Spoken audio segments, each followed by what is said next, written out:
नमस्कार जय जगन्नाथ आम चैनल को आपण मानकु बहुत बहुत स्वागत। अक्षय तृतीया दिन ए वृक्ष को छुईकी चली आसतु तुरंत मिलजिब आपणंकु दरिद्रतारु मुक्ति। आपणक जीवन रे हेब धनर वर्षा। माँ लक्ष्मी कृपारु आपण होइजिबे कोटिपति। हिंदू धर्म रे अक्षय तृतीयार एक अलगा विशेष महत्व रहिछि। बैशाख मासर शुक्ल पक्ष तृतीया तिथि को अक्षय तृतीया बोली कुहाजाए।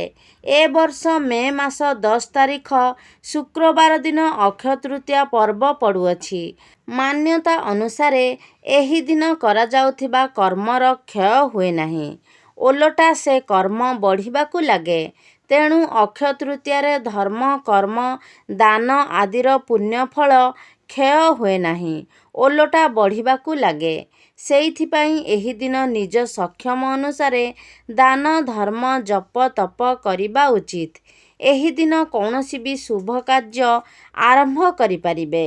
एही दिन को माँ लक्ष्मींकर आशीर्वाद पाइबार शुभ दिन बोली कुहाजाए। एही दिन जदि आपण किछि भी उपाय करिनेबे तेबे माता लक्ष्मींक कृपारु आपणकर सबु मनोकामना तुरंत पूर्ण हेब। आपणक जीवन रे धन आगमनर बाट फिटिजिब। आपणक जीवन रे जेउ धन आसिब सेथिरे वृद्धि घटिब। सांगमाने जदि आपण अक्षय तृतीया दिन किछि समय बाहर करी ए सबु उपाय को करिनेबे तेबे आपणक जीवनर समस्त दुख कष्ट दूर होइजिब। कुहाजाए कि अक्षय तृतीया दिन किछि अलौकिक शक्ति वृक्ष मानकरे बास करिबा पई आसीथांती। भगवान विष्णु माँ लक्ष्मी एवं भोला शंकर किछि विशेष वृक्षरे बास करिबा पई आसीथांती। एही अक्षय तृतीया दिन जदि आपण से वृक्ष गुडी को छुई देउछंती तेबे आपण निज जीवनर दरिद्रता एवं आर्थिक कष्टरू मुक्ति पाइजिबे। ता छड़ा आपणकर समस्त मनोकामना तुरंत पूर्ण हेब। जदि आपण निज मन पसंदर चाकरी पाई पारु नाहंती तो ए उपाय कला परे आपण निश्चिंत मन पसंदर चाकरी पाइबे। आपण जदि व्यापार रे उन्नति करि पारु नाहंती तेबे आपण व्यापार रे लाभवान हेबे। आपणक आर्थिक कष्ट दूर हेब। आपण जदि करजरे बुड़ी रहिछंती तेबे से करजरू मध्य आपण मुक्ति पाइजिबे। सांगमाने भिडियो रे किछि वृक्ष गुड़िक विषय रे मु कहिबी एवं किछि बीज मंत्र मध्य कहिबी जाहाकू विधि विधानर सह पालन कले आपणकर मनोकामना तुरंत पूर्ण हेब। सबु किछि जानिबा पई भिडियोटी को स्किप न करी शेष पर्यंत निहाती देखंतु एवं कमेंट बॉक्स रे श्रद्धा और भक्तिर सह जय माँ लक्ष्मी लेखि चैनलटी को सब्सक्राइब करि दियंतु। अक्षय तृतीया ए वर्ष 10 मे शुक्रवार दिन पड़ुअछि। हिंदू पांजी अनुसार बैशाख मास शुक्ल पक्षर तृतीया तिथि 10 मे शुक्रवार दिन सकाळ 4:17 रे आरंभ होई एहा मे 11 तारिख राति 2:50 रे समाप्त हेबाकु जाउछि। उदय तिथि अनुसार अक्षय तृतीया पर्वटी मे 10 तारिख शुक्रवार दिन पालन कराजिब।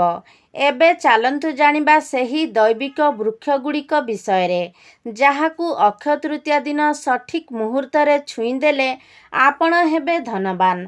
अक्षय तृतीया दिन करा जाउथिबा उपाय केबे विफल हुए नाही। सठिक मुहूर्त रे ध्यान रखी एही उपाय को पालन कले आपणकु 100% लाभ निश्चित मिलिबो।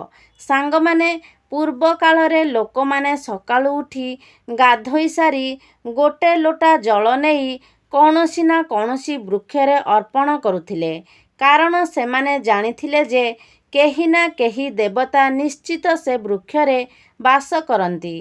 तेणु एमिति किछि वृक्ष अछि जाहाकू आमे जदि केवल गोटे लोटा जल अर्पण करिदेबा तो आमकू अनेक देवादेवींकर आशीर्वाद प्राप्त हेब एवं आम जीवन रे एक चमत्कारी एवं सकारात्मक परिवर्तन आसिब।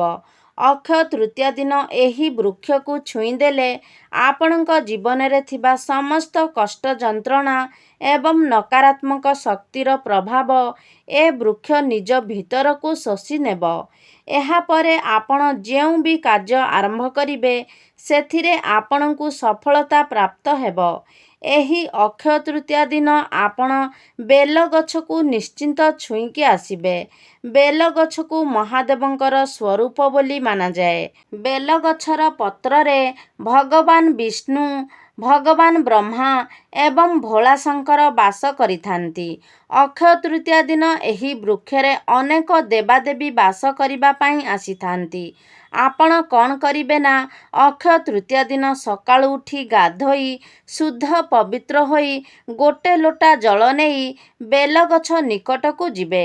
ସର୍ବପ୍ରଥମେ ଉତ୍ତର ଦିଗ ପଟେ ମୁଖ କରି ସେ ଜଳକୁ ବେଲଗଛ ମୂଳରେ ଅର୍ପଣ କରିବେ। ଏହାପରେ 108 ଥର ଓମ୍ ନମଃ ଶିବାୟ ମନ୍ତ୍ରକୁ ଜପ କରିବେ। ଭଗବାନ ଶିବ ଶଙ୍କରଙ୍କୁ 108 ସଂଖ୍ୟାଟି ଅତ୍ୟନ୍ତ ପ୍ରିୟ ହୋଇଥାଏ। ସେଇଥିପାଇଁ ଆମେ ଭଗବାନ ଶିବ ଶଙ୍କରଙ୍କୁ ପୂଜା କରିବା ସମୟରେ 108 ନହେଲେ 1008 ସଂଖ୍ୟାର ମନ୍ତ୍ର ଜପ କରୁ।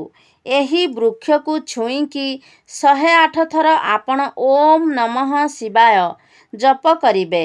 ଏହାପରେ ଦେଖିବେ ଆପଣ ଅନେକ ସଙ୍କଟରୁ ମୁକ୍ତି ପାଇଯିବେ। ରୋଗ ବ୍ୟାଧି ଆପଣଙ୍କ ଜୀବନରୁ ଦୂର ହୋଇଯିବ। ଆର୍ଥିକ ସମସ୍ୟାରୁ ଆପଣ ମୁକ୍ତି ପାଇଯିବେ। ଆପଣଙ୍କର ବନ୍ଦ ପଡ଼ିଥିବା ବ୍ୟାପାର ପୁଣି ଥରେ ଚାଲୁ ହୋଇଯିବ। ଆଗକୁ ଆସୁଥିବା ସମୟରେ ଆପଣ ଖୁବ୍ ଉନ୍ନତି କରିବେ। ଦ୍ୱିତୀୟ ବୃକ୍ଷଟି ହେଉଛି ଅଶ୍ୱତ୍ଥ ଗଛ। ଏହି ବୃକ୍ଷକୁ ଅକ୍ଷୟ ତୃତୀୟା ଦିନ ଛୁଇଁଦେଲେ ଆପଣଙ୍କର ଦୁର୍ଭାଗ୍ୟ ସୌଭାଗ୍ୟରେ ବଦଳିଯିବ। ଏହା ଆପଣଙ୍କର ଭାଗ୍ୟ ବଦଳାଇ ଦେବ। ଗୀତାରେ ଭଗବାନ ଶ୍ରୀକୃଷ୍ଣ କହିଛନ୍ତି କି ବୃକ୍ଷ ମଧ୍ୟରେ ମୁଁ ଅଶ୍ୱତ୍ଥ ବୃକ୍ଷ। ସେଥିପାଇଁ ହିନ୍ଦୁ ଧର୍ମରେ ଅଶ୍ୱତ୍ଥ ବୃକ୍ଷକୁ ପୂଜନୀୟ ଏବଂ ଦେବରୂପୀ ବୃକ୍ଷ ବୋଲି ମାନ୍ୟତା ଦିଆଯାଏ। ଆପଣ କ'ଣ କରିବେ ନା 10 ତାରିଖ ସକାଳୁ ଗାଧୋଇ ହଳଦିଆ ବସ୍ତ୍ର ଧାରଣ କରିବେ। ଏହାପରେ ଘର ପାଖାପାଖି କିମ୍ବା ଘରେ ଥିବା ଅଶ୍ୱତ୍ଥ ଗଛ ମୂଳରେ ଯାଇ ଗୋଟେ ଲୋଟା ଜଳ ଚଢ଼ାଇବେ ଏବଂ ଏ ବୃକ୍ଷର 3 ଥର ପରିକ୍ରମା କରିବେ। ଭଗବାନ ବିଷ୍ଣୁଙ୍କ ବୀଜମନ୍ତ୍ରକୁ 11 ଥର ଜପ କରିବେ। ଭଗବାନ ବିଷ୍ଣୁଙ୍କ ବୀଜମନ୍ତ୍ର ହେଉଛି ଓମ୍ ନମଃ ଭଗବତେ ବାସୁଦେବାୟ ନମଃ। 11 ଥର ଏ ମନ୍ତ୍ରକୁ ଜପ କରନ୍ତୁ। କାରଣ 11 ସଂଖ୍ୟାଟି ମା ଲକ୍ଷ୍ମୀ ଓ ବିଷ୍ଣୁ ଭଗବାନଙ୍କୁ ଅତ୍ୟନ୍ତ ପ୍ରିୟ ହୋଇଥାଏ। ଅକ୍ଷୟ ତୃତୀୟା ଦିନ ସ୍ୱୟଂ ମା ଲକ୍ଷ୍ମୀ ଓ ବିଷ୍ଣୁ ଭଗବାନ ଅଶ୍ୱତ୍ଥ ଗଛରେ ବାସ କରିବା ପାଇଁ ଆସିଥାନ୍ତି। ତେଣୁ ଅଶ୍ୱତ୍ଥ ଗଛରେ ଏହି ଦିନ ଜଳ ଚଢ଼ାଇଲେ ଆପଣଙ୍କର ଭାଗ୍ୟ ପ୍ରବଳ ହେବ। ଆପଣଙ୍କର ନବଗ୍ରହ ଆପଣଙ୍କର ସାଥ ଦେବ ଏବଂ ଆପଣଙ୍କୁ ଧନବାନ ହେବାରୁ କେହି ବି ଅଟକାଇ ପାରିବେ ନାହିଁ। ତୃତୀୟ ବୃକ୍ଷଟି ହେଉଛି ଅଶୋକ ବୃକ୍ଷ। ଆପଣ କ'ଣ କରିବେ ନା ଗୋଟେ ଲୋଟା ଜଳ ନେଇ ଅଶୋକ ଗଛରେ ଅର୍ପଣ କରିବେ। ଅଶୋକ ଗଛକୁ ମା ଲକ୍ଷ୍ମୀଙ୍କର ଆଶୀର୍ବାଦ ମିଳିଅଛି। ଗୋଟେ ଲୋଟା ଜଳ ଚଢ଼ାଇ ସାରି ଆପଣ 11 ଥର ଅଶୋକ ଗଛର ପରିକ୍ରମା କରନ୍ତୁ। କେବଳ ଏତିକି ଉପାୟ ଅକ୍ଷୟ ତୃତୀୟା ଦିନ କରିନେଲେ ଆପଣ ନିଜ ଜୀବନରେ ସମସ୍ତ କଷ୍ଟରୁ ମୁକ୍ତି ପାଇଯିବେ। ଏହି ଉପାୟ କଲା ପରେ ଆପଣ ନିଜ ଜୀବନରେ ଏକ ଚମତ୍କାରୀ ଏବଂ ସକାରାତ୍ମକ ପରିବର୍ତ୍ତନ ମଧ୍ୟ ଅନୁଭବ କରିବେ। ତ ସାଙ୍ଗମାନେ ଆଜିର ଏହି ଭିଡ଼ିଓଟି ଏଇଠି ସମାପ୍ତି କରିବା। ଆଶା କରୁଛି ଆଜିର ଭିଡ଼ିଓଟି ଆପଣମାନଙ୍କୁ ନିଶ୍ଚୟ ଭଲ ଲାଗିଥିବ। ଯଦି ଭଲ ଲାଗିଛି ତାହେଲେ ଲାଇକ୍ କରିବେ, ସେୟାର କରିବେ। ଆମ ଚ୍ୟାନେଲକୁ ଯଦି ସବସ୍କ୍ରାଇବ୍ କରିନାହାନ୍ତି ତାହେଲେ ସବସ୍କ୍ରାଇବ୍ କରିଦେବେ। ସର୍ବେ ଭବନ୍ତୁ ସୁଖିନଃ। ଧନ୍ୟବାଦ।